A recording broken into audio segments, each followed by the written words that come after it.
ভারতবর্ষে অনেক নেতা জেলে গেছে, লালু প্রসাদ যাদব জেলে গেছে, জয়ললিতা জেলে ছিলেন, এ রাজা জেলে গেছেন, কানিমোজি জেলে গেছেন, কিন্তু এই প্রথম রেকর্ড করেছে এটা তৃণমূল কংগ্রেস গোটা ভারতবর্ষে, কোন নেতা জেলে গেছে, বান্ধবী সহ জেলে গেছে।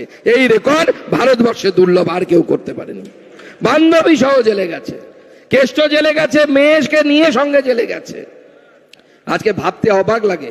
আর বর্তমান শিক্ষামন্ত্রী এই 8,000 জন যারা টাকা দিয়ে ঘুষ দিয়ে চাকরি পেয়েছিলেন তাদের নাম দিয়েছেন ব্যতিক্রমী চাকরি প্রার্থী। কি বলেছেন?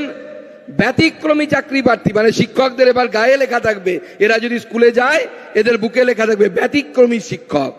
কি করেছে তৃণমূল নেতারা? যারা হাঁস মুরগির মতো শিক্ষকের চাকরি বিক্রি করেছে তাদেরকে টাকা দিয়ে তারা চাকরি কিনেছেন।